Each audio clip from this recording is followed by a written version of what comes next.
Hello and welcome to our special show. You're watching DD India, India's voice of the world. I'm Gautam Roy. India's Prime Minister Narendra Modi is in Brunei Darussalam on the first ever bilateral visit to the Southeast Asian country by an Indian Prime Minister since the establishment of diplomatic ties 4 decades ago.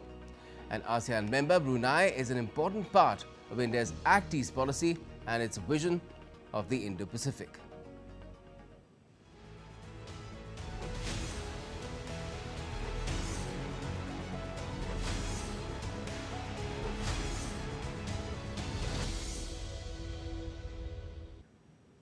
Well, India's Prime Minister is in Brunei Darussalam, which is a Southeast Asian country, on a 2-day visit. It's an action-packed day 2 for Prime Minister Modi, which will witness him meeting Brunei's top leadership, besides signing an exchange of MOUs. Here's what to expect from the final day of Prime Minister Modi's visit to Brunei Darussalam.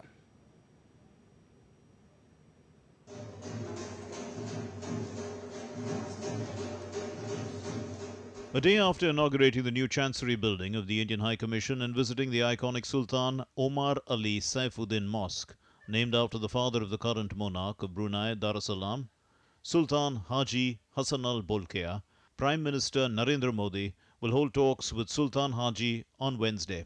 Prime Minister Modi will meet Sultan Haji Hassanal Bolkiah and his close family members at the Royal Palace, Istana Nurul Imam, which is the official residence of the Sultan of Brunei.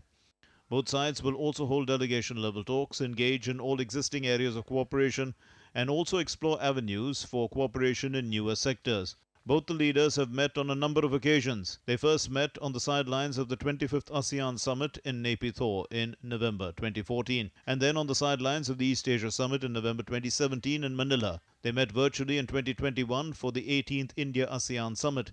In January 2018, they met in New Delhi on the occasion of the Silver Jubilee of the ASEAN-India Dialogue Partnership. Sultan Haji was among the heads of state and government who witnessed India's Republic Day parade. The relationship between India and Brunei has steadily evolved, with defense cooperation being a key component. The exchange of naval visits and the participation of Bruneian nationals in various capacity-building courses in India underscore the growing defense and educational ties between the two countries. The trade relationship is important, especially in the context of India's energy security, given that a bulk of India's imports are of hydrocarbon from Brunei Darussalam, which is rich in oil and gas reserves. Both sides also cooperate in space and health sectors and promote people-to-people exchanges. The presence of a vibrant Indian diaspora in Brunei, particularly in the oil and gas industries, construction and healthcare sectors, further strengthens the bilateral relationship. Ties between the two countries are important even from a regional perspective. Brunei Darussalam was the country coordinator for India in ASEAN for 3 years, from July 2012 to June 2015, and played an important role in bringing India closer to ASEAN. All these aspects are expected to figure in the talks between the leadership of both countries on the final day. All in all, Prime Minister Modi's visit to Brunei has added dynamism to India-Brunei ties and is expected to reinforce India's strategic footprint in Southeast Asia, fostering greater cooperation in key areas and paving the way for a more integrated and prosperous Indo-Pacific region. With cameraman Kumar Datta, Munman Bhattacharya's report, Brunei Darussalam, DD India. So a high-profile visit of Prime Minister Modi, the first ever by any Indian Prime Minister to Brunei Darussalam after establishment of diplomatic ties. 40 years have gone by. We have Dr. Rajan Kumar, School of International Studies of the Jawaharlal Nehru University in Delhi joining us. Also Suresh Kumar Goyal, former Indian Commissioner to Singapore as well with us. Good morning to you, gentlemen. What do you make, Mr. Goyal, of this trip of Prime Minister Modi to a key ASEAN nation in Southeast Asia, which is of course a part of India's Act East policy as well as India's Indo-Pacific vision? Very important, as you described in the last sentence of your remarks. That is the important part, not only bilateral, but I would say bilaterally our relations are very comfortable, energy security, there are many things. But Brunei as a member of ASEAN is a very, very important part of our Act East policy. And in fact, the whole Indo-Pacific strategy that we are part of really. in that part of the Act strategy, Brunei, as member of ASEAN, plays a role in terms of the overall security and strategic metrics through East Asia Summit, through the meeting of the foreign ministers and the defense ministers, looking at the overall security of the region, where China, the USA, and India has strategic interest in the area, even though India is not part of the security alliances. While China has its own security thrust, the USA has several security alliances there in the region. AUKUS is the latest one. So considering all that, Brunei plays a very, very important role in the overall metrics of security and economic progress in the region.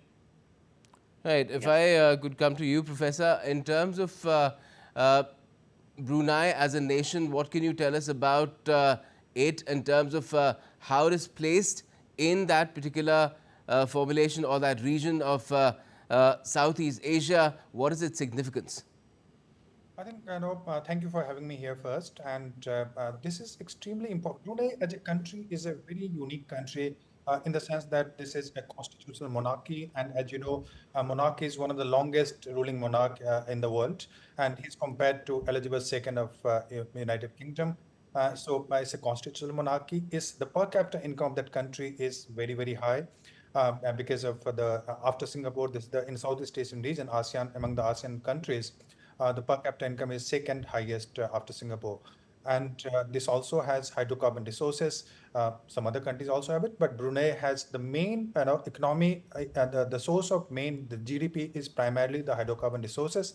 And from security perspective, this is important also for India because Brunei also has a conflict with China. Although, let me tell you that Brunei is very small. The population of Brunei is roughly 4.5 lakhs, half a million population, less than half a million. And so it cannot play a very important role the way some of the countries like Indonesia and Malaysia can. But Brunei has some issues with China. So from that security perspective, again, it's important. And as you know that, from South China Sea is extremely important for India. And this has been underlined by India several times in all its meeting with ASEAN, in also his meeting in the East Asian Forum, and also in the Shangri-La dialogue where Prime Minister Modi gave the speech in 2018 in Singapore, and that became the talking point later, where he said that centrality of ASEAN is extremely important, and India will support open and free trade in the region. Basically, Prime Minister was trying to convey the message that South China Sea does not belong to any one particular country.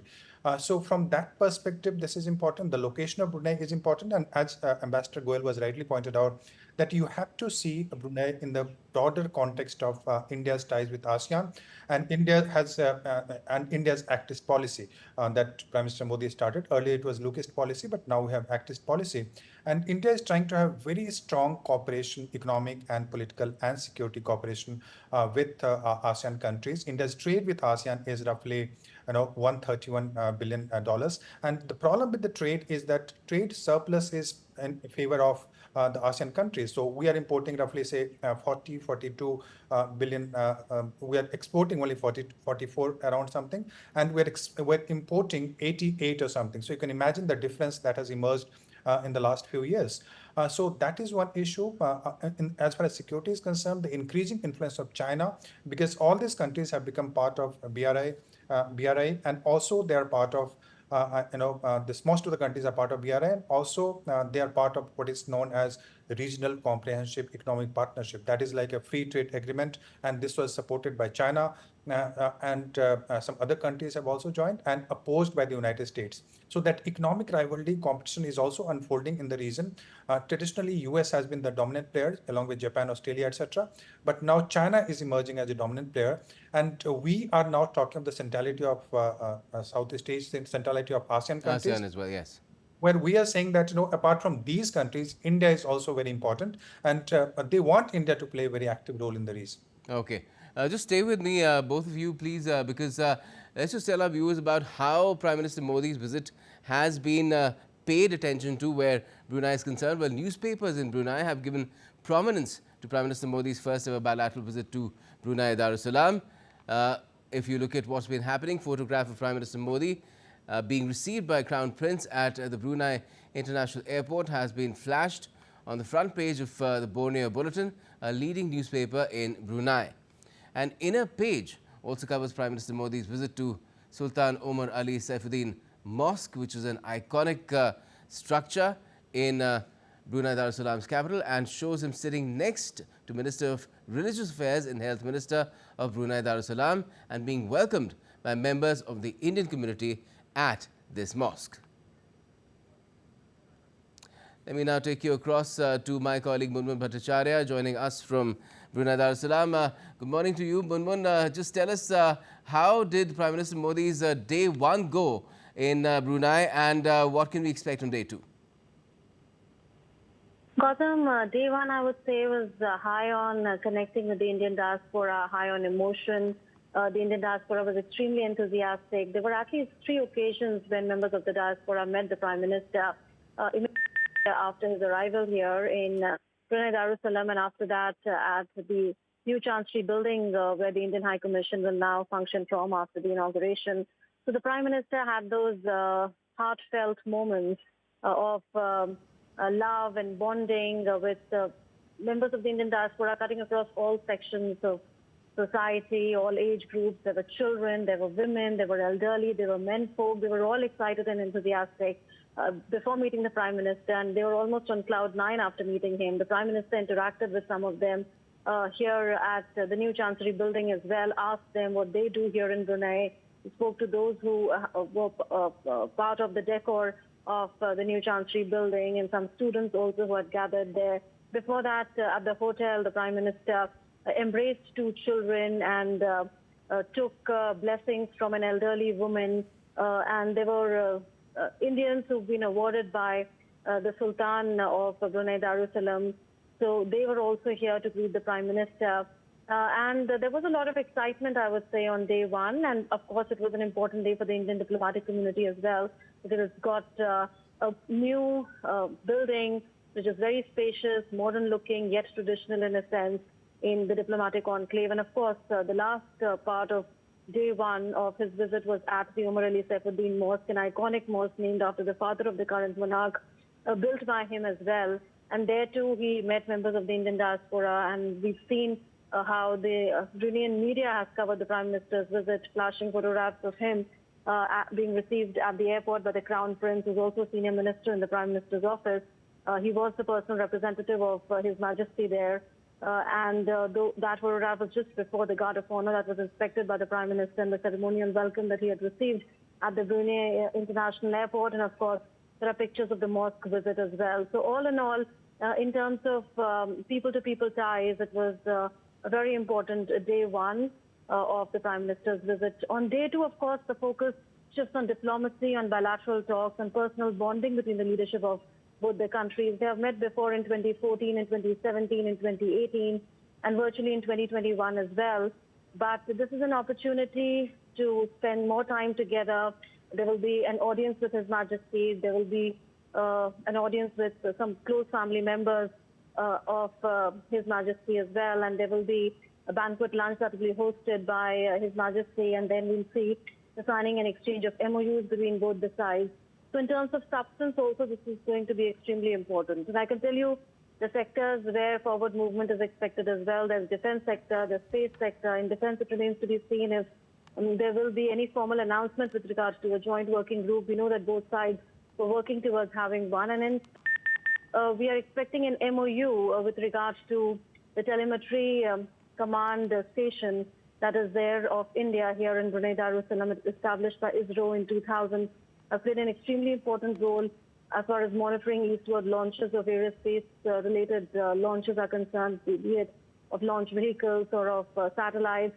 So India monitors the progress and tracks the progress of these satellites through this station here. In return, what India does for Brunei is that it trains its space scientists and also shares space research. So we are expecting an MOU with regard to the station. There could be something in terms of technological upgradation or maybe shifting of the location as well. But we'll have to wait and watch. All right, Bunbun. All right. We've also heard In recent times, there have been reports where we've had people in the External Affairs Ministry saying that India is looking to expand non-oil and gas trade with Brunei as well. It used to be at certain levels pre-COVID, and then it has seen a bit of a decline in recent years, and that needs to be perhaps taken up further. But let's see what happens. Thanks a lot for joining us for the time being. Now, as Prime Minister Modi is in Brunei, let's take a look at India-Brunei relations as well. Well, Prime Minister Modi's visit is the first bilateral visit by an Indian PM to that country. We mentioned that. India and Brunei are celebrating 40 years of diplomatic ties. India-Brunei relations are based on strong traditional and cultural linkages as well. Brunei is an important partner in India's Act East policy and its vision for the Indo-Pacific.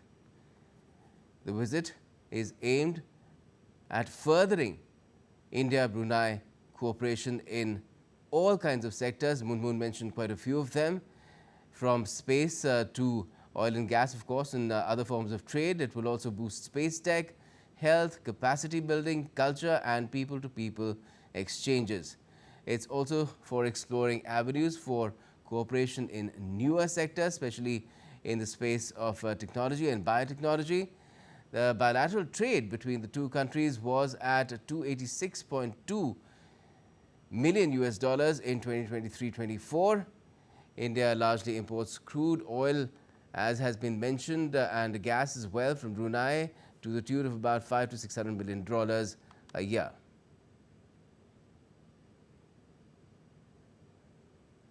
Another aspect is the Indian diaspora, the presence of the Indian diaspora there, about 14,000 strong, and largely in respected fields like health, education, and business.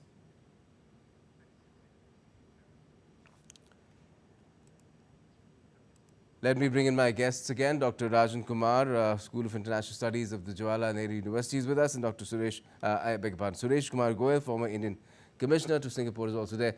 Ambassador Goel, just tell us, in terms of now that this visit is underway and the formal part, the meaty part, as we journalists like to call it, where the leaders will sit face to face with their delegations as well later, and perhaps we'll have some exchange of documents as well.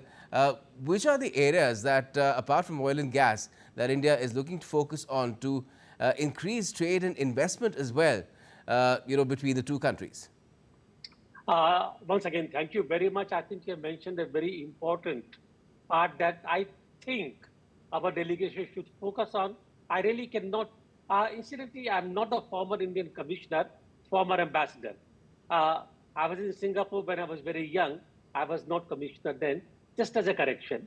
To continue further, it's a very important part of the bilateral relations, and I do hope, even though I cannot be certain whether this would be on the agenda for the talks or not, is not just trade, because I think the trade between India and Brunei would have the natural limitations considering the very narrow economic base of Brunei, which is largely hydrocarbon based. And therefore, while there can be expansion of Indian exports to Brunei in terms of the consumer items and this, other things, the possibilities of exports from Brunei to India are rather limited, if I may say so. Therefore, I think what we need to focus on really is investments. Now, Brunei, as you mentioned earlier, is the second richest country in ASEAN. Its GDP per capita is only next to Singapore, and it's all really based on the petrodollars, the petro money, Brunei earning from the exports of energy, oil and gas to not just ASEAN countries, but globally. And therefore, if we can look at the possible investments from Brunei into areas which can be chosen really. It can be manufacturing areas, it could be service sectors, it could be basically tourist industries. Brunei could be basically asked to expand its hospitality industry. Brunei has done very well rather in terms of its own hospitality sector. They could come in cooperation for the hospitality sector in India.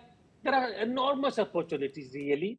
And considering that we also need to expand our own investments within India, Brunei can be a very, very useful partner, number one.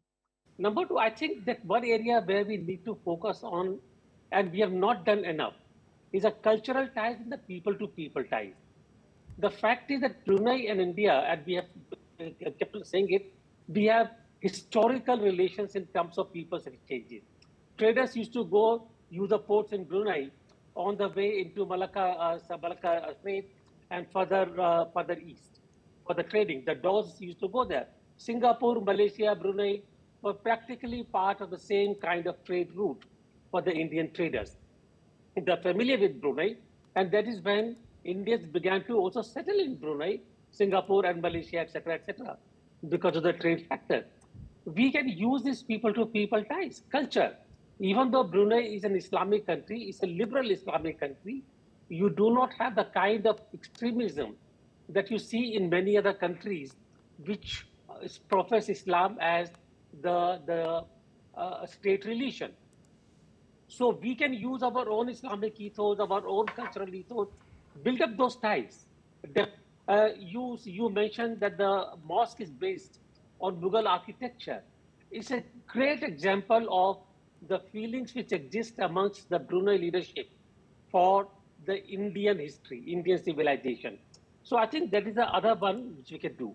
Film industry. Why can't we ask Brunei to cooperate with India in making films? Our film industry is expanding, and there is a great liking for the Indian films in all over Southeast Asia. Our Indian stars are household names there. So I think we can really think out of the box and create a few sectors where India and Brunei can cooperate bilaterally in economic areas of investments, joint ventures, etc. Yes. Yes, certainly. Professor Rajan Kumar, if I could again ask you, in terms of what Mr. Goyal said, that India could look to expand investments as well, apart from different spheres in terms of people-to-people ties as well. Perhaps Brunei would be requiring skilled workers as well, and India has plenty of them. So could a migration mobility agreement be also looked at? I think this issue of economy has to be seen in the broader context, because as you rightly pointed out in your program, and as Ambassador Goyal also pointed out, there are limitations as far as expansion of trade with Brunei is concerned. Largely because the Brunei has a population, as I said, of 4.5 lakh, half a million population. That is like one of the small parts of Delhi. And the GDP of Brunei is about, if I'm not wrong, about 15 to 16 billion dollars. So India is like trillions, 4 trillion approximate, and that's like 15 billion. So and with that kind of economy, how much can you have export and import? So as you said, that is less than 200 million, not even billion, not even 1 billion, less than 200 million of trade today. Yes, as you rightly pointed out, that it was slightly better earlier, and during the COVID period, it has gone down. So we can certainly expand this trade, and we can, because we are importing now hydrocarbon resources from Russia to such a large extent. So Brunei can be one of the alternative sources where we can expand the trade of importing oil and gas from Brunei.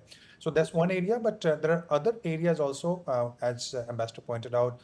Space is one area where they need India's help. In the space technology, we have done remarkable, as you know, globally also. And Southeast Asian countries they have their own limitations, so we can cooperate as far as this space is concerned. Defense cooperation is another possibility that we can, because they need, to counter China, or even for internal security, they need certain items from India. And that can be one area. Medicine, because but even during this COVID, many of the Western countries were not providing their vaccines to a large part of the world, and we provided vaccine, and vaccine Maitri became a very important program of India. And so in medicine and pharmaceutical, we are doing very well globally. So that's another area where we can expand. And the reasons why Prime Minister visit is important economically, because we have trade deficit with almost all the countries in Southeast Asia. $44 billion of export and roughly more than $80 billion of import. So you can imagine we need to cover that up. We need to kind of the change this balance in India's favor. How do you do that? The point is that our manufacturing products are not as competitive as some of the products there. Also because these countries now, China is investing, the US is investing, Vietnam and a number of other countries. US companies which are now migrating from China, and India also expected that many companies will come to India, but unfortunately most of the companies have gone to Southeast Asia. Vietnam is emerging as a very important economy because of that shift in the global economy. So we can actually expect some more investment from Southeast Asian countries. They do have money to invest. Yes, they do not have money like China, or they do not have money like Saudi Arabia. But yes, some of the countries, they do have reserve capital, and we can promote and persuade this country to invest, because we need to cover up the trade deficit that we have with these countries. So from that perspective, our bilateral trade with ASEAN becomes very important. We have not signed RCEP as we discussed earlier. Yes. So if not done that, what India's strategy is different there.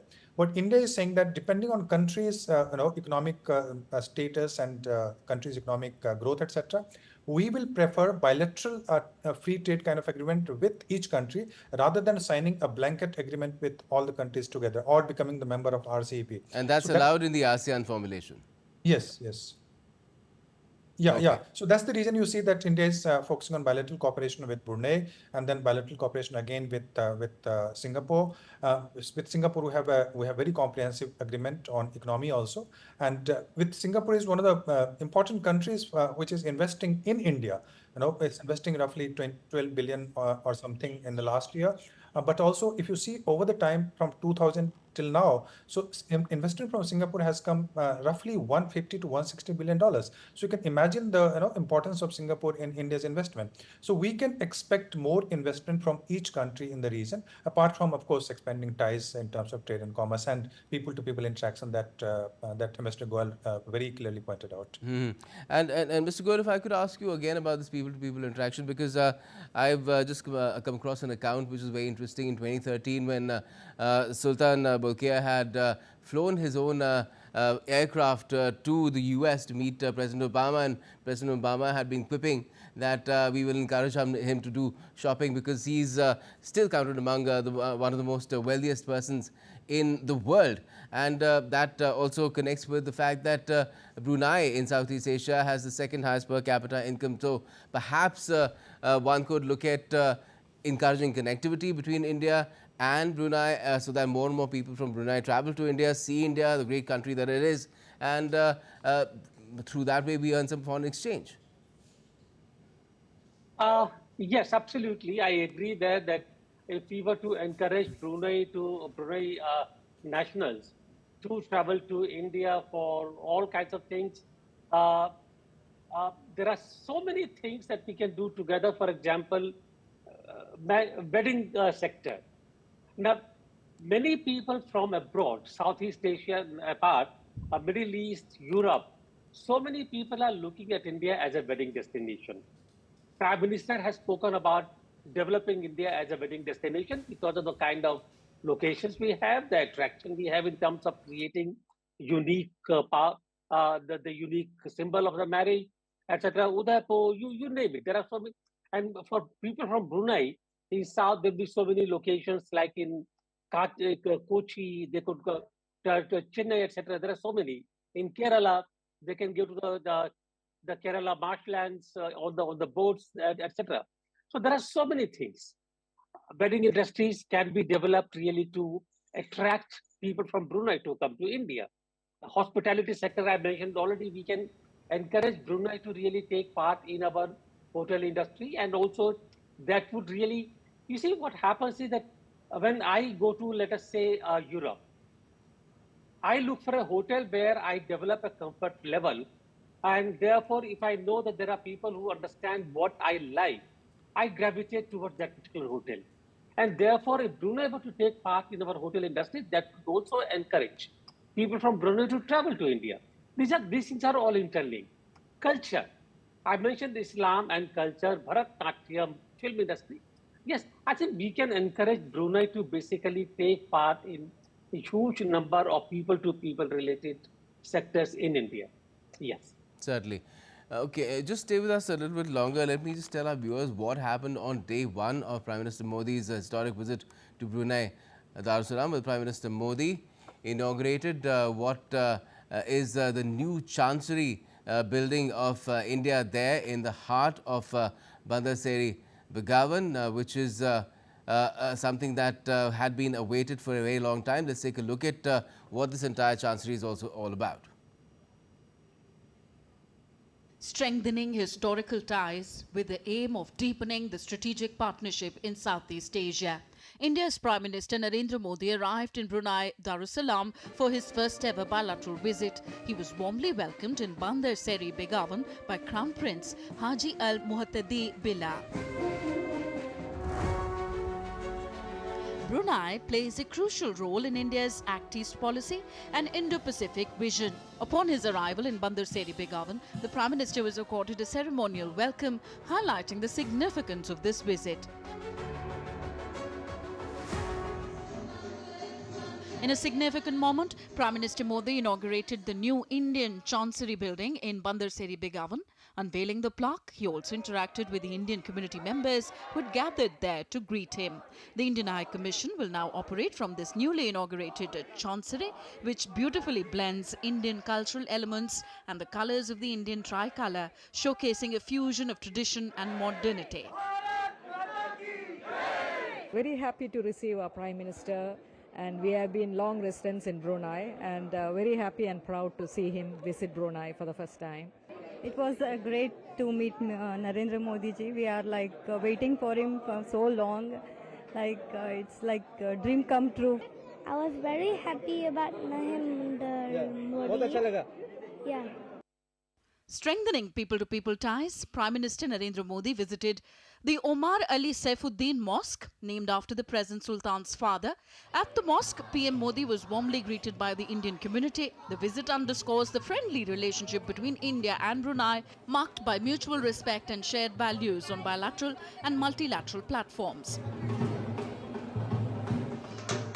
Earlier, Prime Minister Modi received a heartfelt welcome from the Indian community at a local hotel, underscoring the enthusiasm of the expatriate community in bolstering India-Brunei relations. This vibrant reception highlights the strong connection between the people of both nations. We, the Indian diaspora, is really very pleased and very happy that you are making this one, and let us hope good things will come out of this visit. So excited to see our Prime Minister. He is the Iron Man of our nation. Surely he can bring change to our nation. Prime Minister Modi is a very different person. He has made his presence felt globally. India and Brunei share a bond steeped in history, culture and tradition, with ties spanning over a millennium. Prime Minister Modi's historic visit coincides with the 40th anniversary of the establishment of diplomatic relations between the two countries. With Munmun Bhattacharya in Brunei, Tripti Tripaঠি's report for DD India.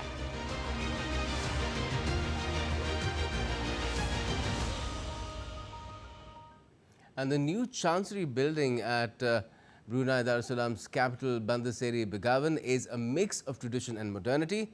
It's located in the diplomatic area of Brunei, in the vicinity of other embassies and high commissions of different nations. Located in the diplomatic area of Brunei, in the vicinity of embassies and high commissions of other countries, India's new Chancery building at Bandar Seri Begawan is a mix of tradition and modernity. It took 3 to 4 years for its construction work to be completed. Architecturally, it is one of the finest Indian high commissions or embassies the world over. It has traditional Indian motifs, extensive lattice work on windows and the exterior. Wall clearings are done with Kota stone in pink and deep maroon. There is a central courtyard water body and a multi-purpose hall with a capacity of 300 people. The decor for the inauguration ceremony is inspired by Indian culture and colours of the Indian tricolour.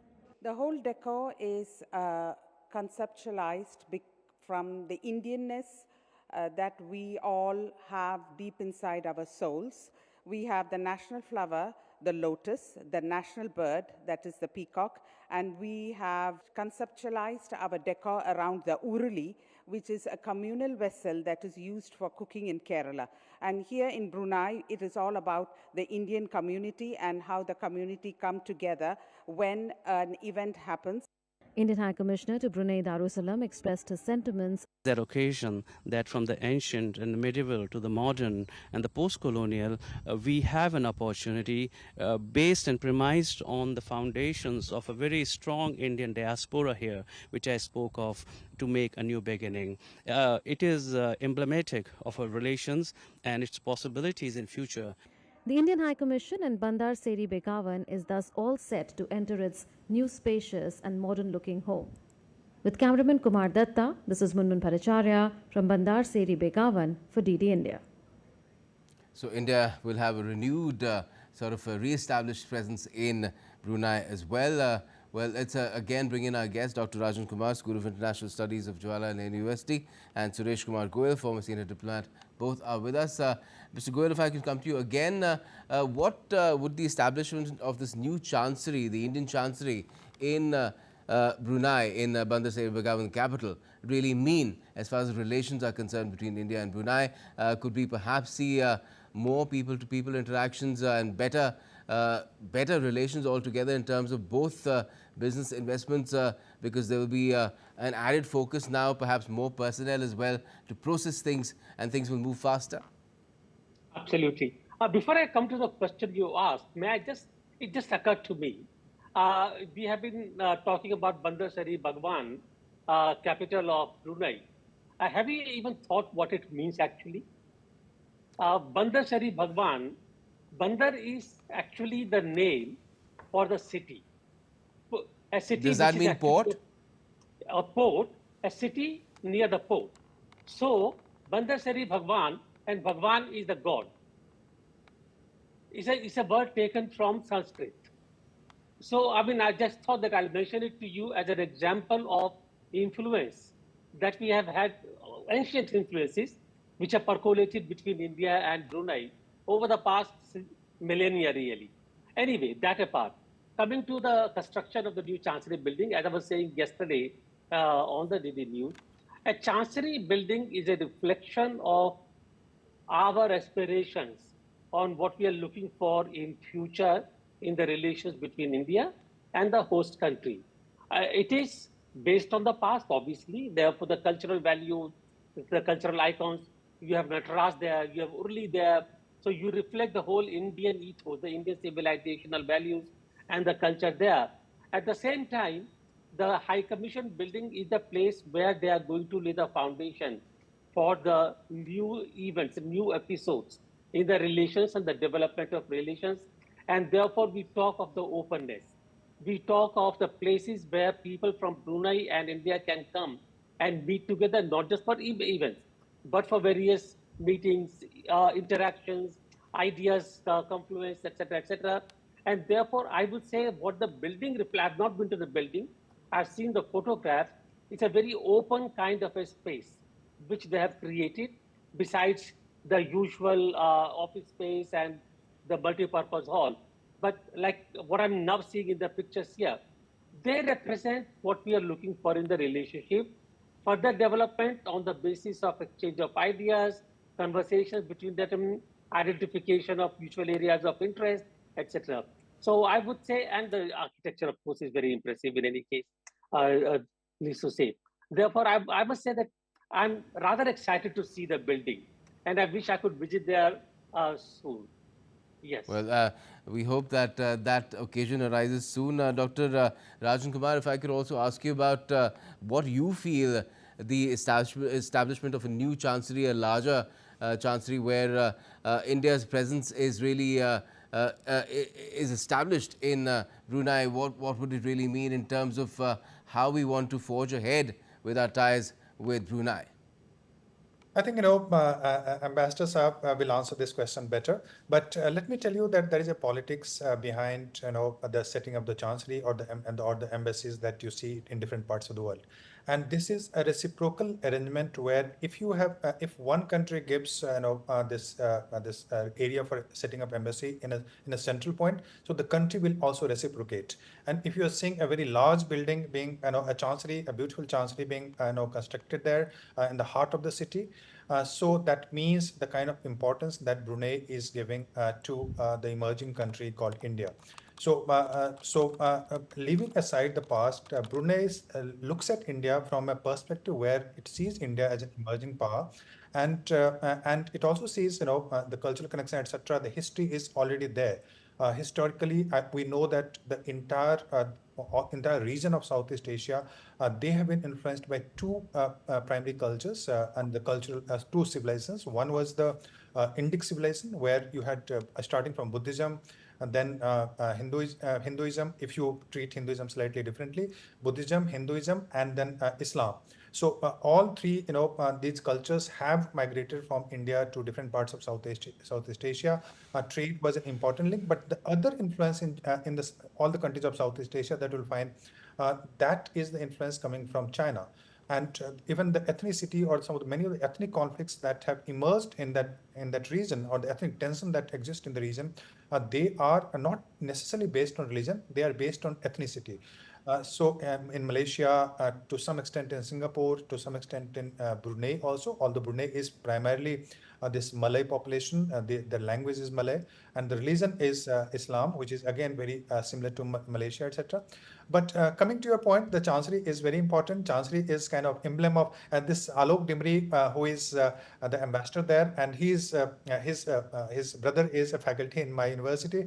He was saying very important things. So that how different cultures, civilizations of India have interacted, and in the Chancery, and in the way we are trying to project in Southeast Asia.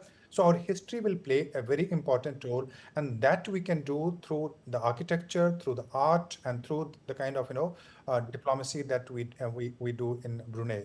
So Brunei is important from that perspective, and the Chancery in that building is also important.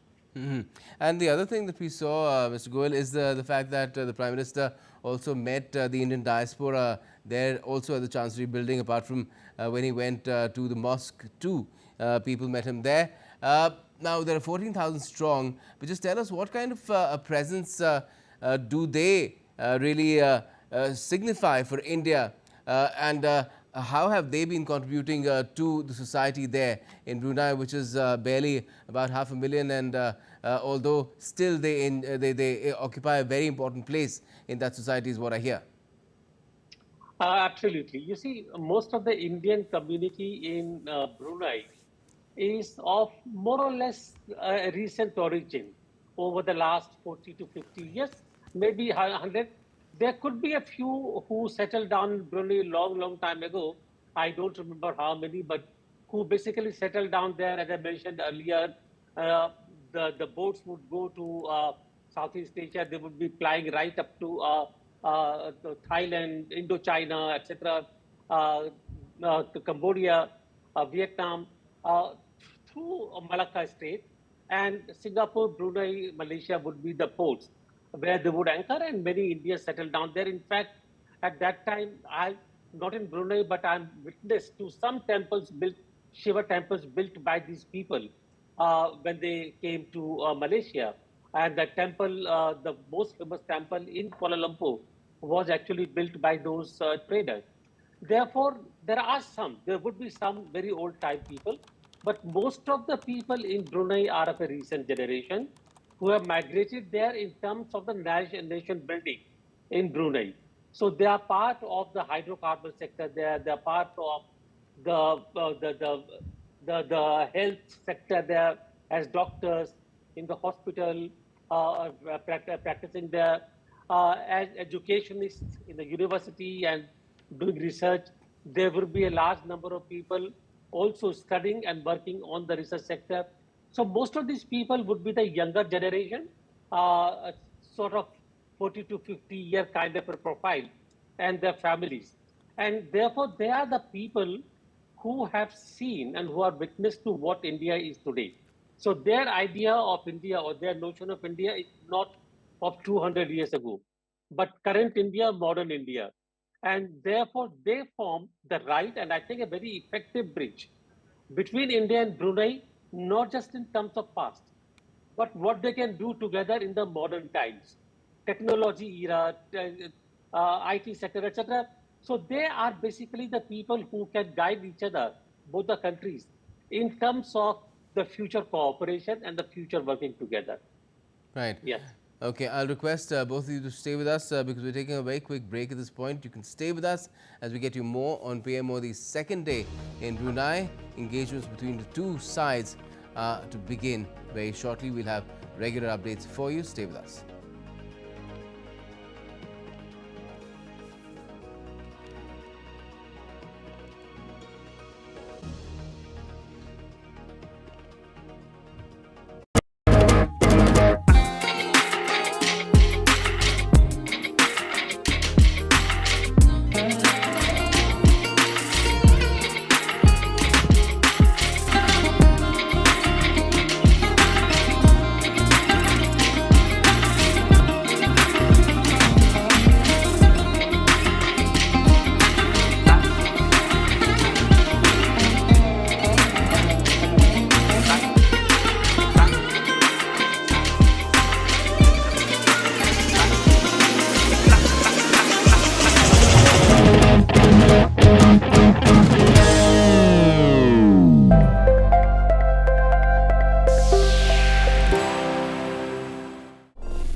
Complex issues, hidden agendas, twists and turns, strategic games. We think all dots are linked, we just need to connect them. Join me every week as I connect the dots to unravel hidden designs in statecraft, mysteries, and decode issues that matter to you.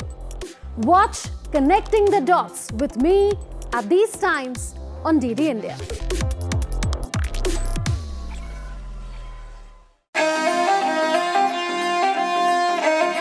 Always welcoming. The vibe of Punjab is larger than life.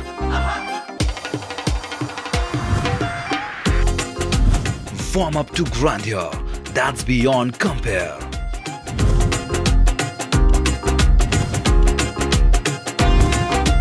And history that's dotted with tales of bravery.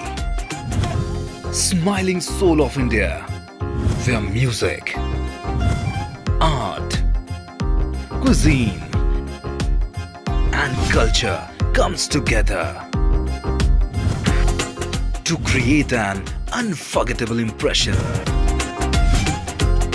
Punjab is all set to win your hearts with its unique and colorful extravaganza.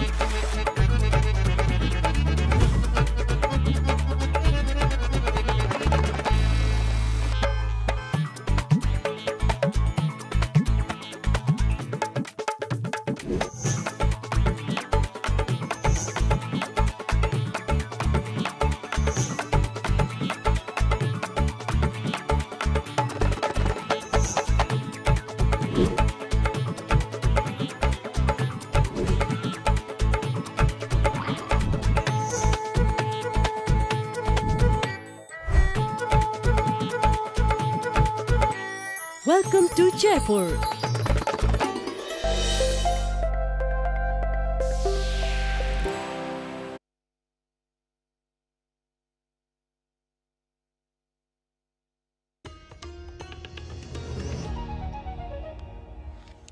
Welcome back. You're watching DD India, and this is a special broadcast, a special coverage of Prime Minister Narendra Modi's any Indian Prime Minister's maiden visit to Brunei Darussalam, which is a vital ASEAN nation, a Southeast Asian country of less than 500,000 people, but the second highest per capita in the Southeast Asian region. So a very vital link to that part of the world as well, where there's a lot of interplay between countries to ensure that there is a rule of law that is maintained in regions like the South China Sea.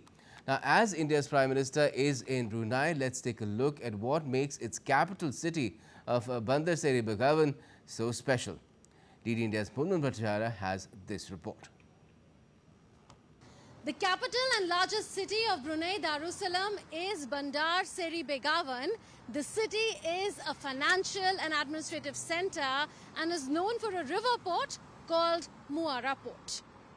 Bandar Seri Begawan's landmarks include the gold-domed Sultan Omar Ali Saifuddin Mosque, which is among the largest mosques in Southeast Asia.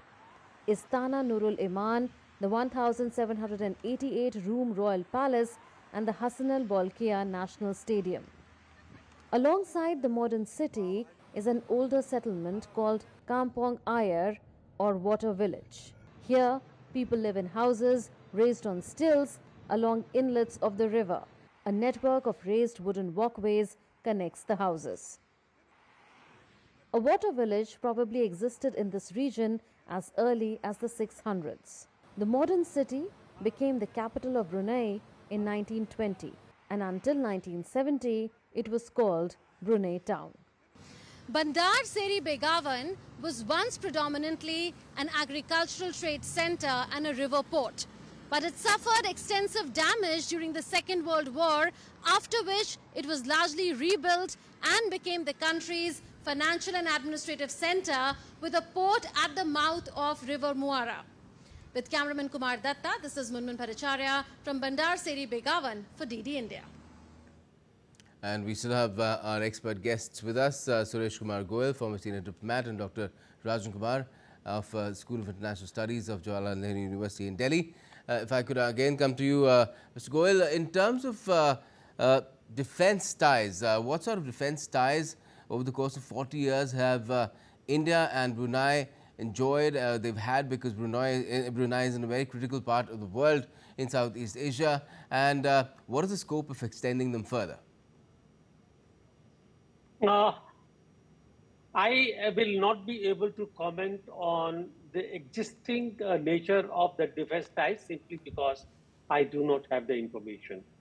But if we talk about the future possibilities, in terms of defense ties beyond the normal, hardware acquisition, supplies of the hardware, etc., training program, defense personnel at the Indian institutions, beyond these normal things that are often done in terms of the defense cooperation, and of course the visits of the Indian ships and the submarines to Brunei, and Brunei is an important port in the region from that point of view. Let me talk about the future possibilities. The future possibilities of the defense cooperation with Brunei, besides the normal, as I mentioned earlier, training, sales, etc., would more be in terms of really the overall strategy in the Indo-Pacific. And when we talk of the Indo-Pacific, we must remember that Indo-Pacific is not India, just India. It's Pacific where USA and China play a very important role.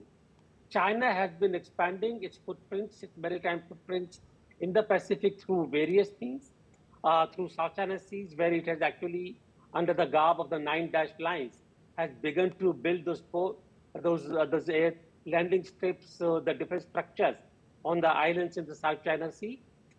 Its submarines are big, coming as far as the Arabian Sea, across on the other side of India.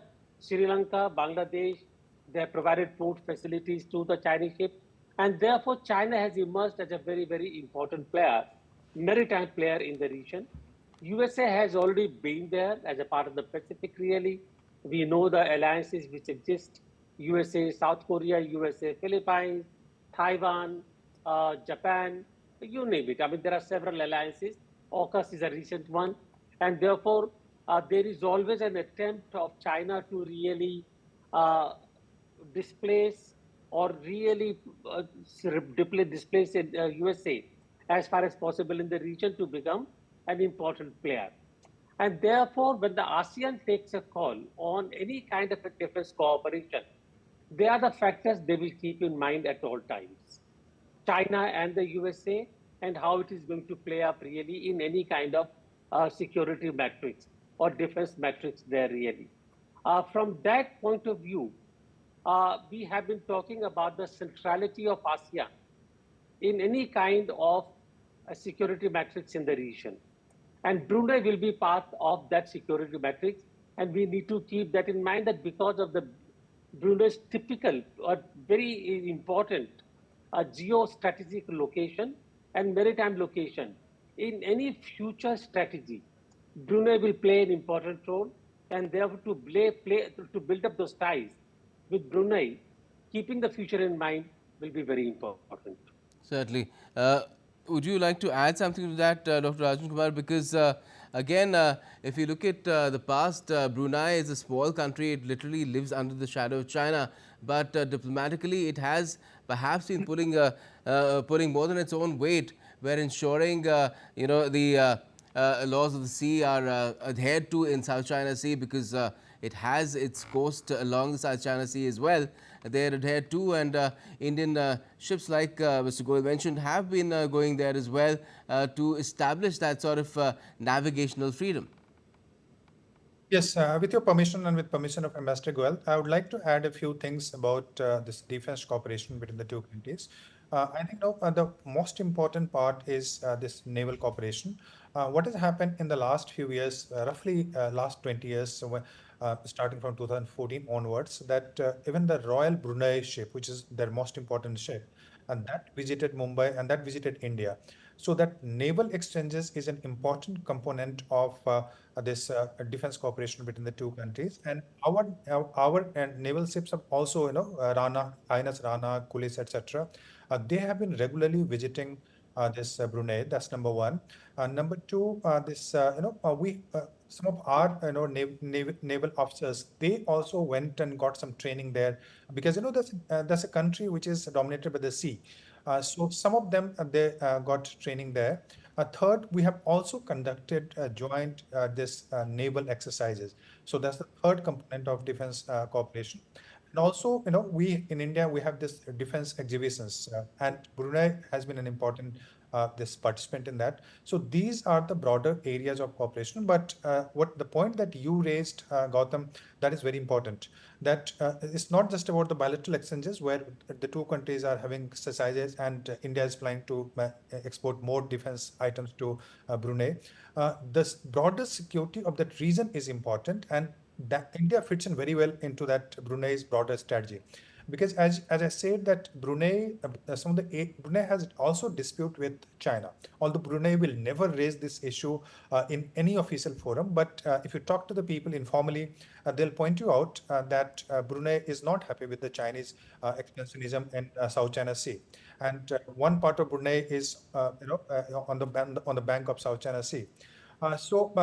For that, Brunei also wants to have a kind of balancing power, and also a country which will support the case of Brunei, Philippines, Vietnam, etc., Malaysia, in the international forum. And as you know that in the international court, etc., this law of sea has been contested. Philippines, for instance, contested the Chinese claim of 9-dash line, and the international court that gave a decision in favor of Philippines, and China refused to implement the decision. And just a few days back, Chinese Navy ships clashed deliberately with the Philippines Navy. So that creates a very negative sentiment. Yes, Coast Guard ships. There were two Coast Guard ships that collided head on, almost a collision kind of a thing. Deliberate. It was not accidental. Deliberate collision by. So that creates a kind of sentiment of fear in the countries which are which have this dispute with China, Malaysia, Philippines, Brunei, etc. These countries would like to have, apart from United States plays the role of this another power in the region.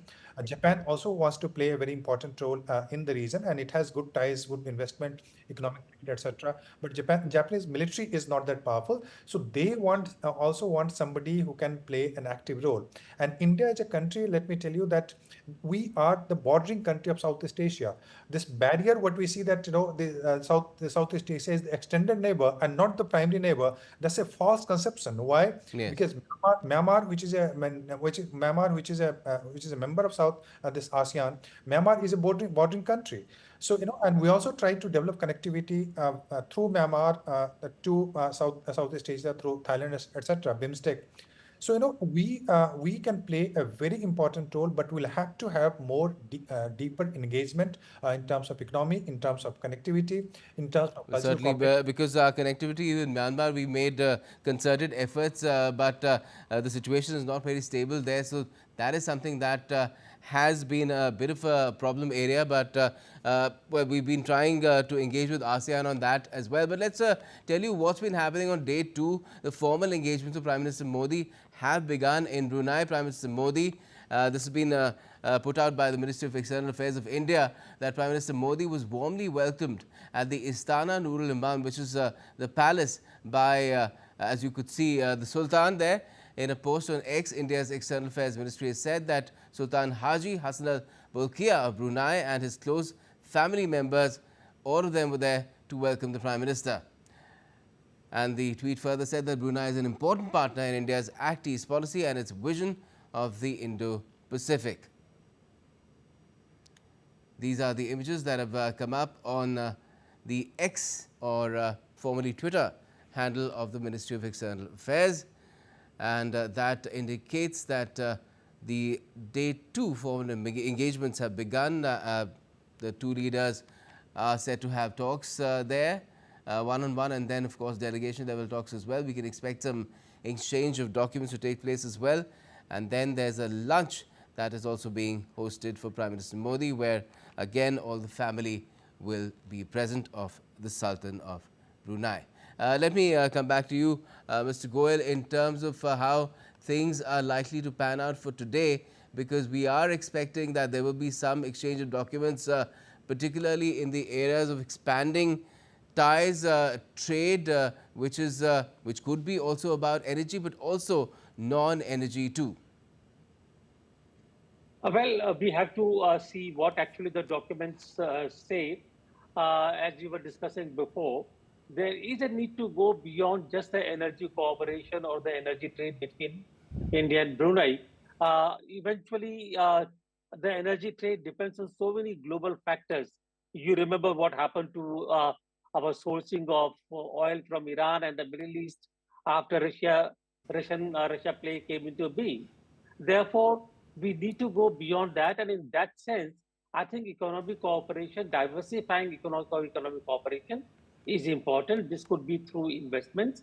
This could be through Indian companies establishing joint ventures over there. I really cannot say till we see the MOU. The possibilities are endless. But I think there will be discussions on what India and Brunei can do together in terms of joint cooperation, joint ventures, investments.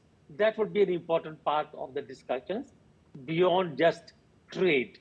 And I think, yeah, that's what I would say for the time being. Okay. Yes, because there is to be focused on the people-to-people aspect as well. And if I could bring in Dr. Rajan Kumar on that. Dr. Rajan Kumar, what is the current level really of the kind of people-to-people interactions that India and Brunei have in terms of even connectivity, and to what extent could it be enhanced? See, they treat India with high respect because, the Indian impact is very much there in their language, in their eating patterns, in their architecture, in their painting, etc. So they treat India with great respect without any doubt. Somehow during the Cold War period, because, it became, we were closer to Soviet Union and these countries became closer to United States and Japan. So we kind of the barrier emerged between the two regions, and today it appears as if we are two different kind of continents. But if you go into the history and if you see the cultural interaction that has taken place over the centuries for the last 2000 years, right, starting from the Ashoka period when he was sending his daughter to different places till now, so we have had a very strong soft power in that region. And as a consequence of that, they treat India very respectfully. Somehow we have not kind of encashed upon that. Somehow the way, for instance, China has done it, the way, for instance, Soviet Union did it, the influence of cultural or soft power diplomacy, we have not, we have not done, we have not optimized that kind of thing. But now the situation is emerging because we are economically much more engaging today with the Southeast Asian country. Our trade, as I said, is roughly $131 billion with the Southeast Asian country. And as India's economy emerges, and in the next 2 decades, Gautam, the predictions are, and not the Indian government prediction, international the agencies prediction. So it's going to be roughly 30 to 40 trillion dollar economy. We are roughly four at the moment. So just imagine the kind of impact and that it will have in the neighborhood. And these countries are looking for that kind of prospect. What is happening? What is the sentiment which is playing out? China's economy today is 4.6. India's economy is growing by 7%. India is also a democracy, not exactly an authoritarian system. India is not an authoritarian system the way China is. So these countries, they look that India is a democracy, India is a liberal democracy, and many of the countries in Southeast Asia are liberal democracies. So they see that if India grows in the future, you will have to have very strong ties with the region for economic benefit. Culturally, we have a very strong influence. This politically, we have good ties, and we do not have border conflicts with any of the country except barring the Myanmar. And Myanmar also, we do not have very hardcore conflict the way we have with Pakistan and China. So we do not have major conflicts in the region, and we control the the region of the Bay of Bengal. The moment the ship enters from say South China Sea to Malacca through Malacca Strait, it comes to Andaman Sea, and India is investing heavily militarily also in the Andamans. And you might have seen the last budget, the kind of assignment. So they know that if they have to have a strong economy, they have to have trade, they have to have the trade route open and good ties with India. So we are following this activist policy, but Southeast Asian countries are also very keen on developing very strong economic and security ties with India, and we should try to kind of develop that sentiment further. And I think we have a very good future as far as Southeast Asia is concerned. And since you're mentioning ASEAN and Southeast Asia in general, 10 of those countries are part of ASEAN as well. One of them, of course, is Brunei. Just tell us about how Brunei has also helped India or has partnered with India in terms of improving or enhancing its ties with ASEAN, and also facilitating perhaps how India engages with these ASEAN countries. I think what happens in the ASEAN framework that they assign one country, one particular country, which plays a role of kind of conduit, kind of connecting the two ASEAN region with India. So two countries have played a very important role, and where India is visiting, where Prime Minister Modi is visiting. One is this Brunei, and the second one is Singapore. And both these countries have played very important role in connecting India to the ASEAN forum. And we are member of this regional forum, etc. We are the observer and the member of the ASEAN regional forum. ARF. So in that way, it plays an important role, and also because this Brunei also has a culture which goes back to the traditional, which borrows in a way from India culturally. So they don't see that India is an emerging threat for ASEAN countries. So that sentiment plays a very important role in connecting Brunei and India. And as I can see that. As far as economy is concerned, the role is limited. But the fact that the Brunei also wants to have naval exercises with India, that is important, because any small country which does from Southeast Asia which does naval exercise with India, so that becomes a news in China, that why is this country trying to have a very strong defense cooperation with India. So, Brunei is also playing a role, and that sends a message also to other countries in Southeast Asia that, if you want to have, you can have defense cooperation with India, you can have good ties with India.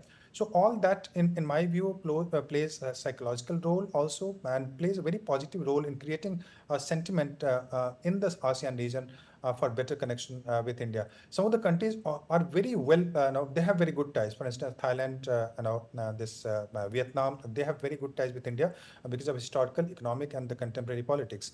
But some of the countries are little careful. Philippines earlier was careful. Now the politics in Philippines is changing, and they're also planning to import BrahMos missile from India, which is very interesting. Because Philippines is a partner of they have security agreements with the United States, and they're importing a product of joint production of, which is India and Russia. India and Russia. BrahMos missile. So that Malaysia kind of sometimes because Malaysia also plays a role on Organization of Islamic Country. So yes, the Malaysian leader was here last month, wasn't he? Yes. But Malaysia also understand that today is the contemporary politics, the economy has become dominant, and you cannot you have to have very strong ties with India if you want to have better economic engagement and better trade in the region. So Malaysia is active, but more than Malaysia, I think Singapore is very active, and Singapore always plays the politics of balancing. That it will have good ties with China. It will also have very strong ties with United States. And right. Now because it's very close, and Singapore traditionally, as you know, during the British period, yes, etc. I'm sorry to interrupt you, Dr. Kumar, but we have a tweet from Prime Minister Modi also coming in about his Brunei visit. Prime Minister Modi has expressed happiness at meeting Sultan Haji Hassanal Bolkiah. As I said on a post on X, the Prime Minister has said, and I quote, "Our talks were wide-ranging and included ways to further cement bilateral ties between our nations. We're going to further expand trade ties, commercial linkages, and people-to-people exchanges." So quite a lot being covered there. It seems the indications are that these areas have been given utmost and added focus. What would you like to say about that, Dr. Kumar? Come again, I missed the question. That Prime Minister, just what the Prime Minister said, that the talks are focused on expanding all kinds of relations, particularly in the areas of trade, commercial linkages, and people-to-people exchanges. Yes, absolutely. Because with Brunei, we can have a cooperation in 3-4 areas. We already have this the importing oil from there, but also there is immense possibility of cooperation in the space sector. Because we have done very good in terms of what you call financial technology, inclusion of people through that UPI, etc. So that area of digitization is one area where we can cooperate with Brunei very strongly. Sustainability, sustainable energy, because that's an energy exporting country. But again, India is focusing on solar alliances. India is focusing on alternative energy, etc. So that is one area where they can also expand, because in the future the traditional hydrocarbon energy will be questioned. So they can cooperate. Both the countries can cooperate in that area, and also people-to-people cooperation, as you rightly said. That now India, a lot of people from India now, because of rising per capita income, so they are traveling to different parts of the world as tourists. So Brunei can be one of the beneficiary. In fact, can be a major beneficiary of that if it promotes tourism. If it kind of the visa rules, etc. If that becomes easier.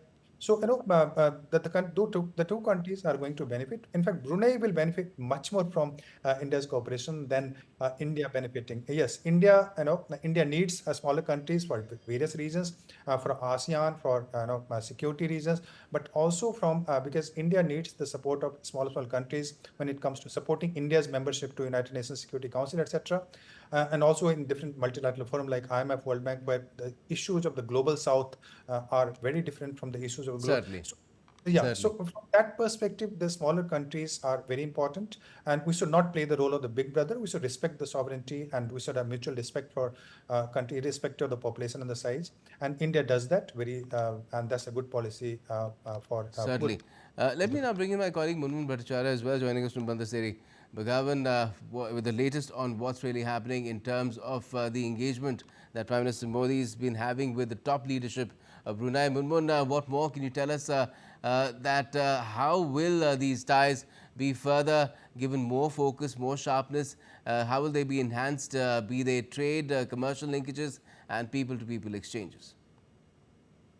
Yes, so like you know, the Prime Minister has tweeted that he's met Sultan Haji. We've seen pictures of the two together as well, and he's mentioned three areas, like you said: trade, commercial ties, and people-to-people linkages. So, like you were saying earlier, Gautam, that there is focus on expanding the non-oil component or the non-hydrocarbon component of this trade, because bulk of it is hydrocarbons currently. I was looking at last year's figures. I'm talking of the last fiscal. Overall bilateral trade was $290 million, and out of that, hydrocarbons were $270 million. Even within the hydrocarbon space, India would want long-term supply arrangements of natural gas, because it anticipates that the demand for natural gas in India will increase. Remains to be seen in the joint statement if there would be any mention of that intent, or if there would be anything in terms of MOU with that regard. Now, as far as non-oil trade is concerned, then there are expectations that as far as emerging technologies are concerned, there could be focus there. And besides that, we are seeing there are imports by Brunei Darussalam from India of agricultural products as well, like rice and spices are some of them. So will there be an increase in agricultural trade between the two sides? So that also remains to be seen, if it will be mentioned in the joint statement somewhere, or would there be an MOU with that regard. As far as investment is concerned, I was looking at the overall figures from the ASEAN region to India in the last 10 years, because 2024 marks the 10th year or 1 decade of Prime Minister Narendra Modi's Act East policy. And there has been investment to the tune of $160 billion in the last 10 years. And exports, I'm talking of the overall ASEAN region now, exports from India to ASEAN countries have also increased substantially in these 10 years. And overall trade between ASEAN and India has almost doubled from 2015-16 to 2023-24.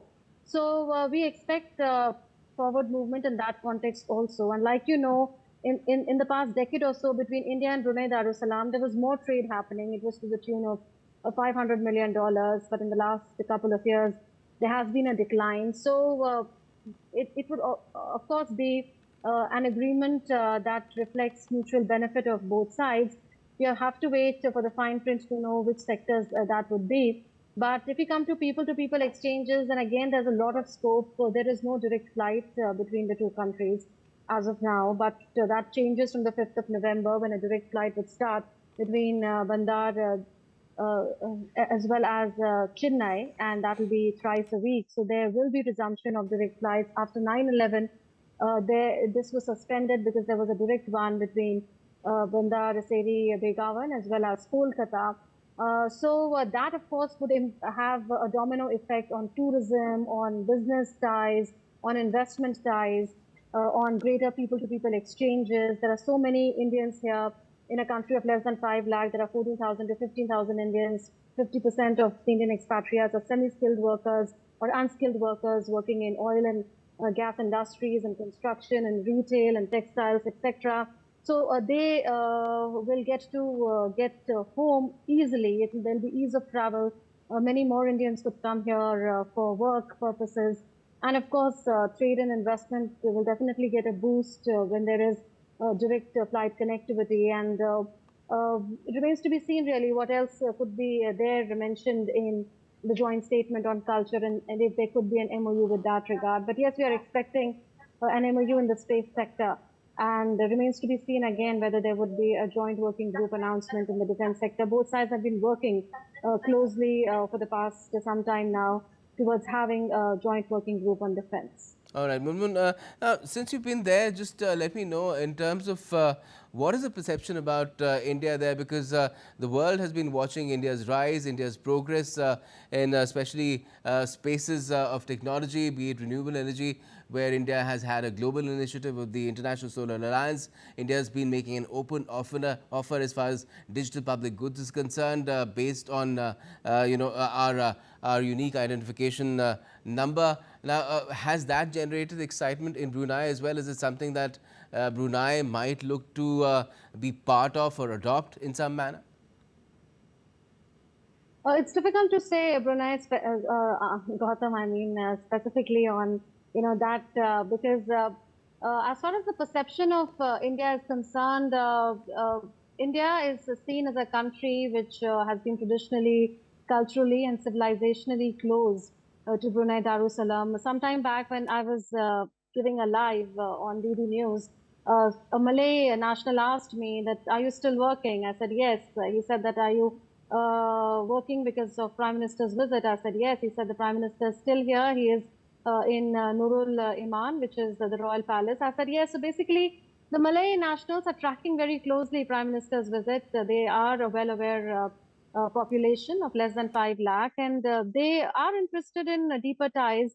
Here, of course, the rich runs of the Sultan, who is a beloved figure here for the people, and he's been very magnanimous in his approach because he's handed over land slots to people, housing units to people. In return, they have to pay a very minimal amount every month to the government. So people really want stronger ties on both sides because of the traditional and civilizational links between the two countries.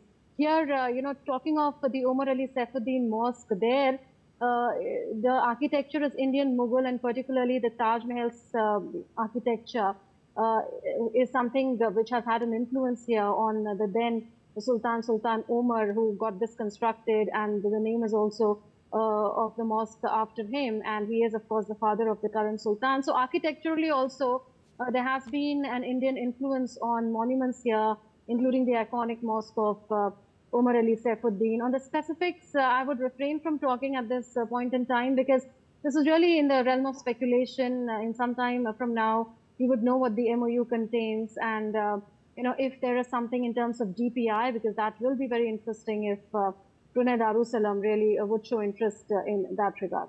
And since the PM's statement after meeting the Sultan there talks about commercial linkages as well, do you think that could be a reference to investments as well? Because Brunei, second highest per capita income in Southeast Asia, and it has it's a rich country in a manner of speaking, small but rich country relatively speaking in terms of per capita income.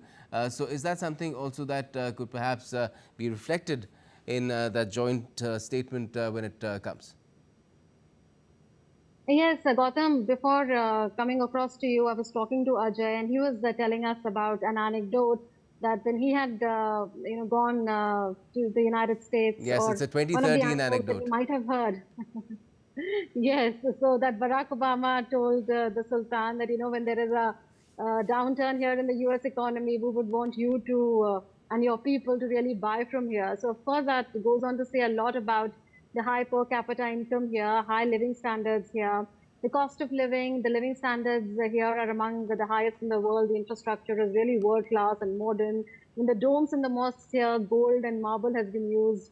The royal palace where the meeting is taking place between the leadership, that has made it to the Guinness Book of World Records for being the largest royal palace where the head of state is still residing. It's even bigger than the Buckingham Palace, the Palace of Versailles. So of course, it's a wealthy country. It has rich natural gas and oil reserves, but it would want to diversify now. It's looking at diversification because the natural resources such as gas and crude oil, they are said to be depleting with time. Yes, it cannot be an infinite thing. So these are finite. So now Brunei Darussalam is looking at diversification of the economy, and sky is the limit when you diversify. You would want to invest in various sectors, which are sunrise sectors particularly. And yes, so one only has to look at Saudi Arabia as to the kind of yeah. efforts that can be made at diversification. But what specifically do you think Brunei would be looking at where perhaps India could be of assistance? Gautam, as far as mutual cooperation is concerned between the two sides, then again, it's difficult to pinpoint at this point in time. But infrastructure is one sector where India would want Brunei Darussalam to invest, because we are looking also at building world-class infrastructure considering that by 2047 we would want to be a developed economy. And from the UAE particularly, we've seen how investments have come in from their hedge funds into India. So India has pursued that particular thing very closely over the years. So would India want a wealthy country like Brunei Darussalam to invest in its infrastructure, in its modernization, and building smart cities, in modernization as far as civic infrastructure is concerned? Because, like I said, there is modern infrastructure here. The best of technology has been used here. The best of architecture is available. Even in the new Chancery building, architecturally, it is said to be one of the finest in the world. I'm talking of from where the Indian High Commission will work now. So I see infrastructure as one of the sectors. I also see agriculture as another sector where both sides really stand to mutually benefit. And of course, Brunei Darussalam is also expanding economic cooperation with China. So no country would want to be dependent just on one country on a long-term basis. They would also, want multiple partners. So India, because no country in the region feels threatened by India's rise, and Brunei is also a silent claimant of its exclusive economic zone borders in the South China Sea, doesn't take on China directly. There's no confrontation that we see like we see with Philippines or with Vietnam, etc. So I think that Brunei Darussalam would want that diversification of trade and investment to happen. It would not just want to focus only on, say, the Belt and Road Initiative or the Chinese economy, but it would want more countries in its basket, like every country does. That you want to have good relations with as many countries as possible, particularly a booming economy like India. Certainly. Just stay with me, Munman. Let me bring in Dr. Rajan Kumar of JNU with us as well as our expert guest. Dr. Kumar, what do you make of the kind of avenues that could really be there if we look at Brunei trying to diversify its economy beyond what it earns from oil and gas? Because we've seen the kind of efforts that Saudi Arabia has made. Brunei has, of course, got important ports as well, so there could be port-led development too. Apart from perhaps setting up certain export-oriented special zones where perhaps manufacturing could be established or even services could be established where Indian personnel could be employed. Let me take you away a bit, and Gautam, and that these small monarchies, be it Saudi Arabia or be it Brunei, the first and the most important thing is their political stability. They think that any moment it's very easy for bigger country like China or any other country for that matter to destabilize the political stability and create some kind of influence through some kind of movement, etc.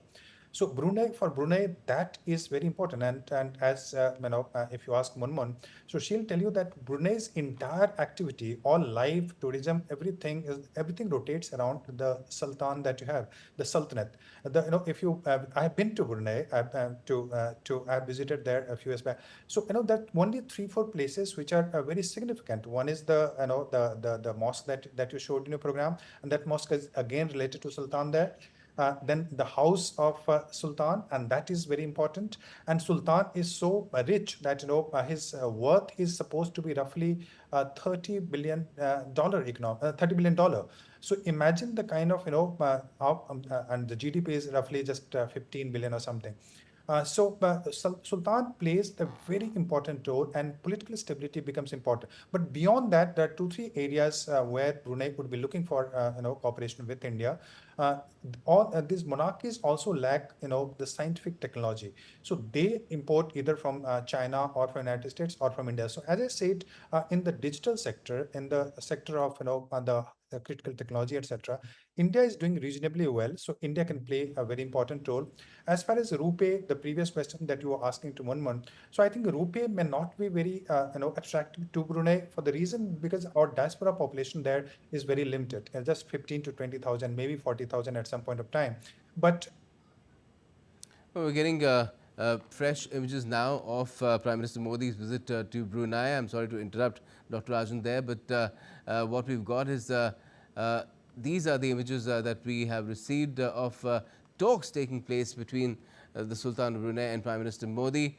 The Sultan of Brunei is the head of state and government there in Brunei, and these are the formal talks that Prime Minister Modi has had with the head of state and government there in Brunei Darussalam.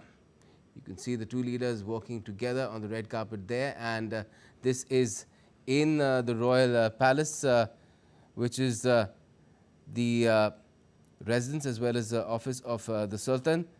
And Prime Minister Modi has issued a statement after that as well, and he's talked about how the talks between the two leaders have been wide-ranging and included ways to further cement bilateral ties between the two nations, and how the two leaders have talked about expanding ties related to trade, commercial linkages and people-to-people exchange. We're waiting to hear more about what sort of details might emerge from these talks that the two leaders and their delegations have held. These are images of the talks between the two leaders themselves, and how Prime Minister Modi was received at the palace there. It's called the Istana Nurul Iman, which is the royal palace. It's the largest royal palace in the world. Is something that has been talked about a lot too in the context of Brunei and the ruler, the Sultan of Brunei, Haji Hassanal Bolkiah.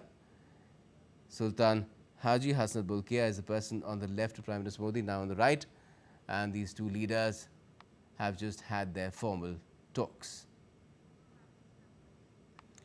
My colleague Munmun Bhattacharya is there with me from Brunei Darussalam, from the capital, Bandar Seri Begawan. Munmun, what can you tell us in terms of how Prime Minister Modi has in fact been received by the top leadership itself of Brunei? Yes, so from the pictures that have been tweeted by the Prime Minister's office, it's pretty clear that there was personal bonding in that meeting between the leadership of both the sides. There was an embrace between the two leaders, and we are also seeing visuals of delegation level talks between the two sides. Prime Minister Narendra Modi flanked by External Affairs Minister Dr. S. Jaishankar, National Security Advisor Ajit Doval, and a whole delegation from the Bruneian side holding the delegation level talks headed by Sultan Haji Hassanal Bolkiah, whose rich runs large in Brunei Darussalam. He's been the Sultan here for 56 to 57 years. In 1968, his coronation had taken place. He is a much-loved leader in Brunei Darussalam. He's highly respected by the Indian community here as well. We're seeing documents being exchanged as well, Munmun.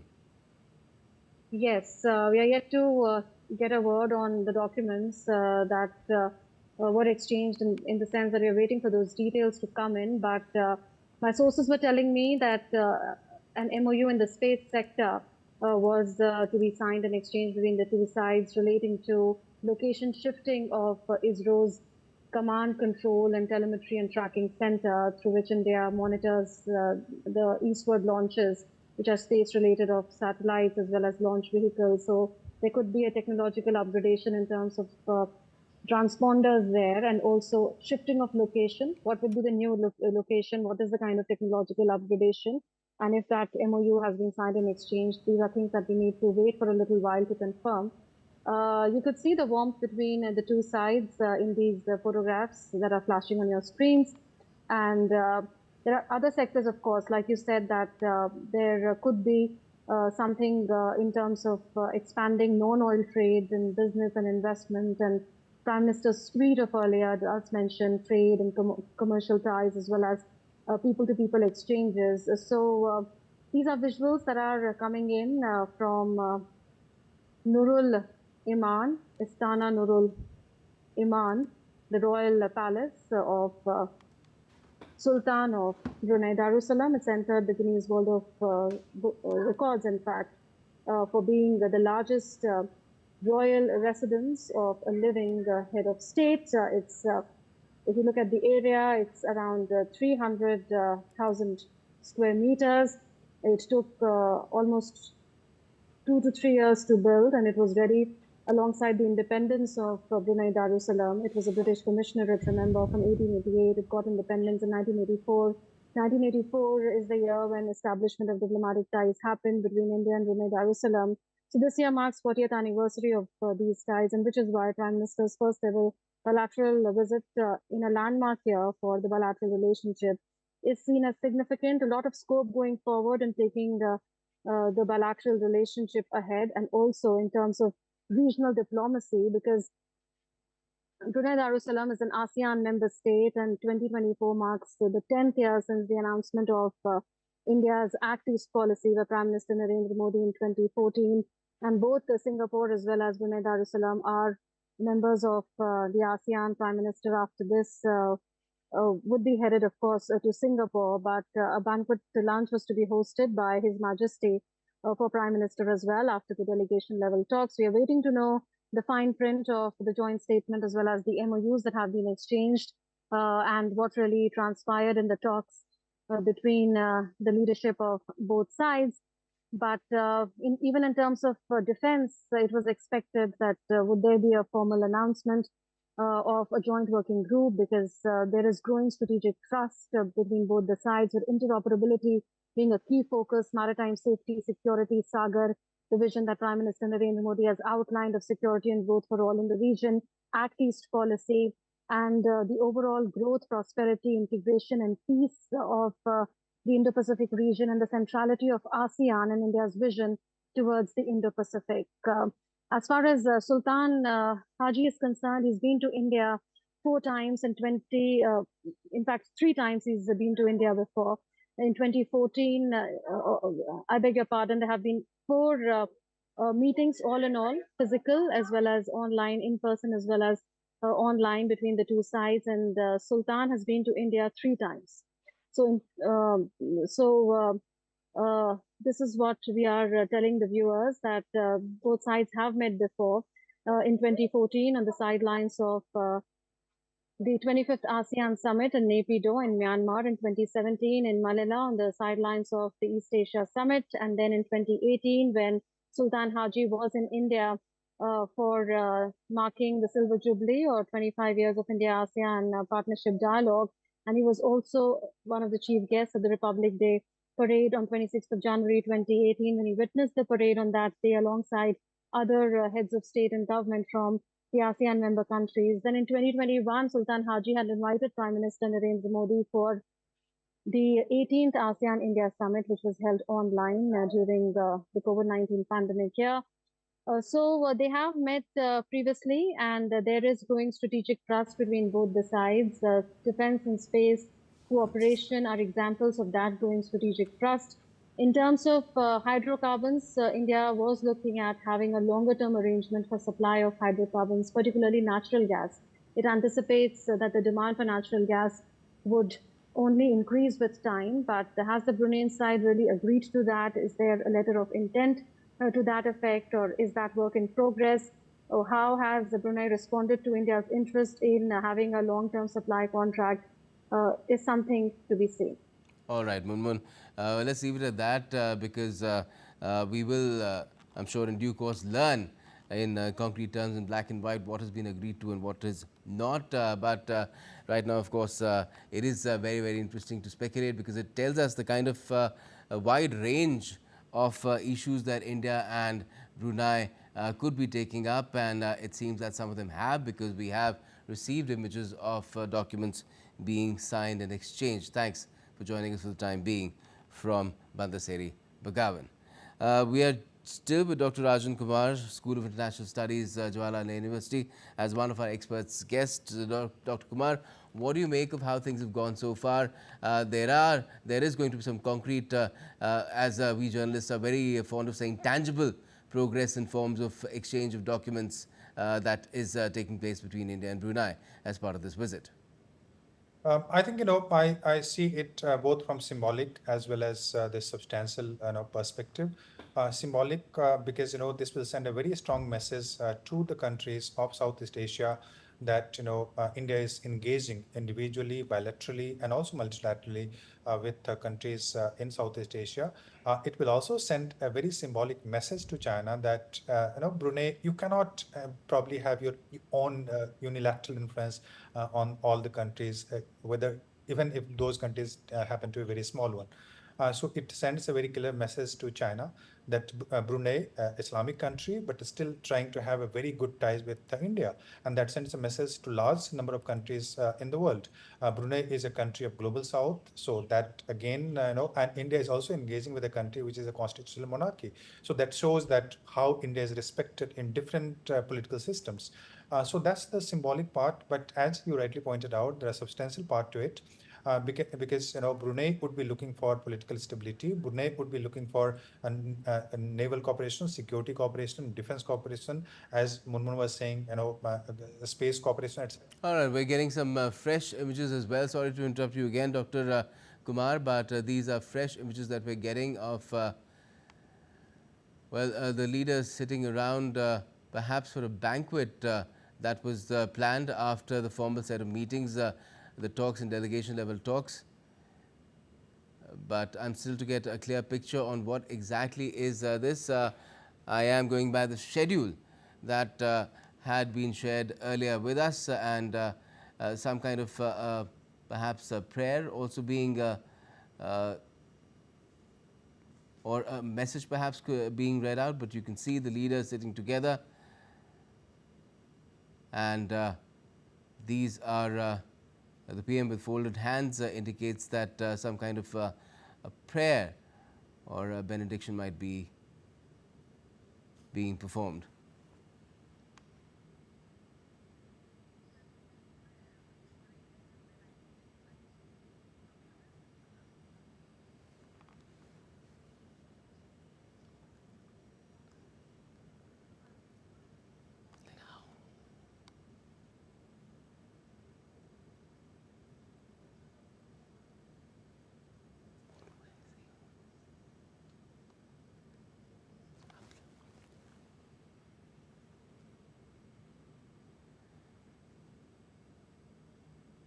These are fresh images that we've got from Bandar Seri Begawan, which is the capital of Brunei Darussalam. And again, the schedule was that after the formal delegation level talks, exchange of documents, the leaders will be sitting down for a banquet, a luncheon, where not only the Sultan but also key members of his family will also be present. So a round table that you can see has been laid out, very formal floral table there, and perhaps it's a pre-meal prayer, although we don't have the exact information as to what exactly is taking place in these images. But as you can see, the Prime Minister has his hands folded. But prior to this, Prime Minister Modi and Sultan Haji Hassanal Bolkiah have had a very productive set of discussions in Bandar Seri Begawan. They have welcomed the elevation of bilateral ties to an enhanced partnership. The two leaders have also taken stock of bilateral relations, including in areas of defense, trade and investment, energy, space technology, health and pharmaceuticals, capacity building, culture and people-to-people ties. They have also exchanged views on regional and global issues of mutual interest.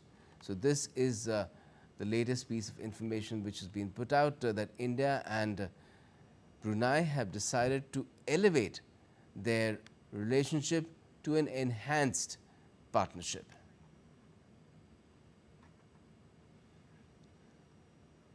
What you're seeing on the screen, images of a banquet, or just ahead of the banquet that was supposed to be.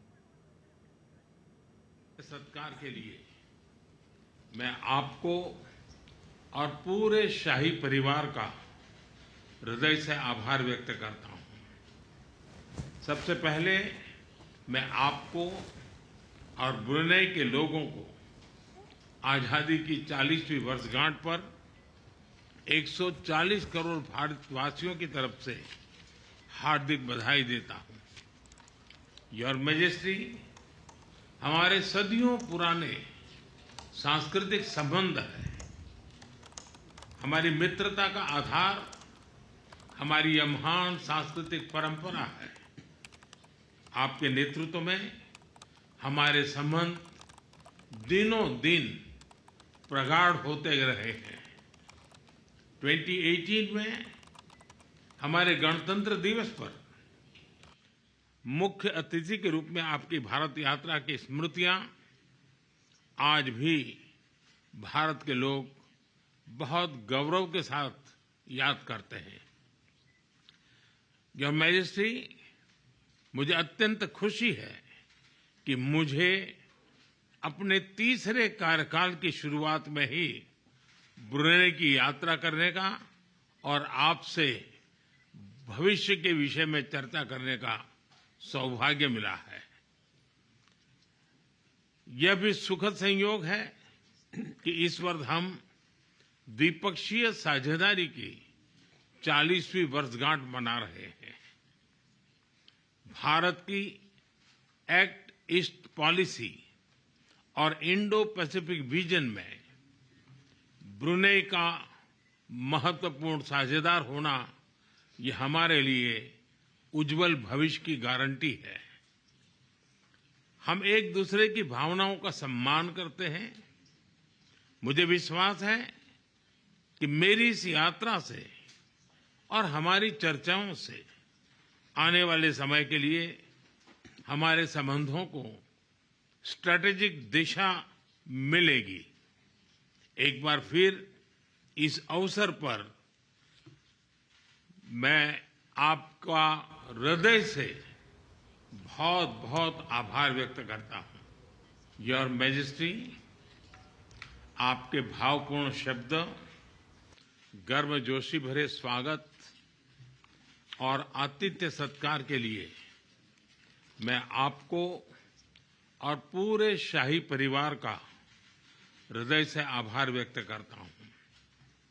सबसे पहले मैं आपको और Brunei के लोगों को आजादी की 40वीं वर्षगांठ पर 140 करोड़ भारतवासियों की तरफ से हार्दिक बधाई देता हूं। योर मैजेस्टी, हमारे सदियों पुराने सांस्कृतिक संबंध है। हमारी मित्रता का आधार हमारी यह महान सांस्कृतिक परंपरा है। आपके नेतृत्व में हमारे संबंध दिनों दिन प्रगाढ़ होते रहे हैं। 2018 में हमारे गणतंत्र दिवस पर मुख्य अतिथि के रूप में आपकी भारत यात्रा की स्मृतियां आज भी भारत के लोग बहुत गौरव के साथ याद करते हैं।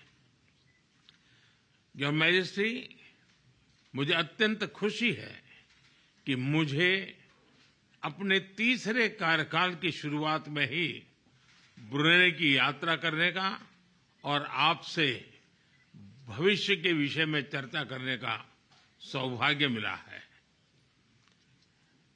यह भी सुखद संयोग है कि इस वर्ष हम द्विपक्षीय साझेदारी की 40वीं वर्षगांठ मना रहे हैं।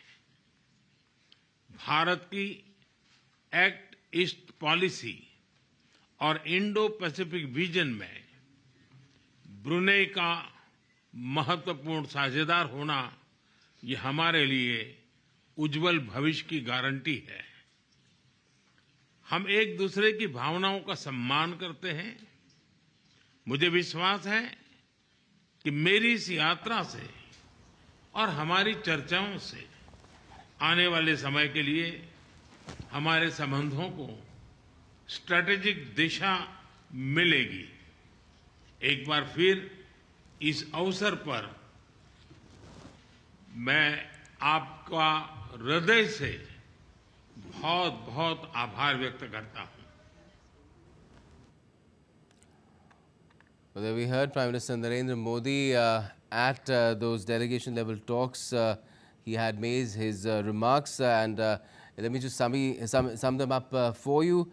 He referred to how he's grateful for the invitation that he got and the fact that he could visit on an occasion which is 40 years of the independence of Brunei. It's a coincidence that it's been 40 years of diplomatic ties with Brunei as well, and that he mentioned the fact that both Brunei and India respect each other's sentiments. So that's something that is very big as far as the relationship between the two countries is concerned.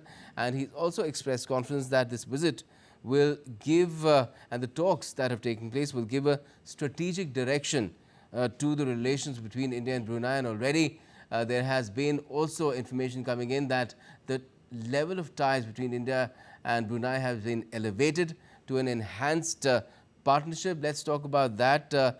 We have our expert guest, Mr. Goel, with us as well, former senior diplomat. If I could ask you, what does this really translate into? An enhanced relationship, an enhanced partnership, an elevation of ties between India and Brunei? Well, I guess that the enhanced partnership would really require a greater focus to be paid by both the sides on the separate components of the relationship, both in terms of economy, defense, and political. And therefore, this would mean greater focus really on from both the sides. Second thing, as we are discussing now the nitty-gritty of the relationship, which includes investment, which includes cultural ties, people to people, and which would also include looking at the overall strategic environment in the region. Brunei will play a greater role, not only just as a member of ASEAN, but also bilaterally, as we know that there is a defense component of relationship which at the moment means exchange of delegation, calls by the ship support, training of the Brunei Navy personnel in India, etc., etc. There was a ship which has also taken part in the Milan exercises in Andaman, and we all know Andaman is critical to the security calculus in the area. So there will be a greater involvement of Brunei in those kind of events with this enhanced relationship. Gautam. Certainly. Certainly. And Mr. Goel, the PM has also tweeted out, elaborating further on what he said in those remarks. He's specifically said that India and Brunei are going to further expand trade ties, commercial linkages, and people-to-people exchanges as well. And we've seen some documents being exchanged as well, particularly between our External Affairs Minister and his counterpart there in Brunei. The people-to-people ties would essentially imply more visits, focus on cultural delegations, focus working on track to diplomacy, cultural people visiting both the countries, etc. And the trade and investment is an important part of it, as we were discussing around an hour ago. It's important that the relationship between India and Brunei includes trade, work on the trade expansion, etc. I don't think that we can talk purely in terms of balancing the trade, because with the hydrocarbon import from Brunei and the Brunei economy being so small, it requires entirely a very different kind of an approach to engage in Brunei economy through manufacturing and service sector. So I think that will be the focus between the two countries on further economic expansion. Certainly. And in terms of, again, the focus again being on defense ties as well, there was a talk of some kind of a working group being put together. We're not sure if that is something that has been put down formally in black and white as well. But how critical is it that this sort of a working group be there between India and Brunei to ensure that there is freedom of navigation, first of all, in the South China Sea, and overall that economies and countries that want to deal freely with each other, pursue each other's, ensure that each other's interests are forwarded, are able to do so in a region which is dominated by one power?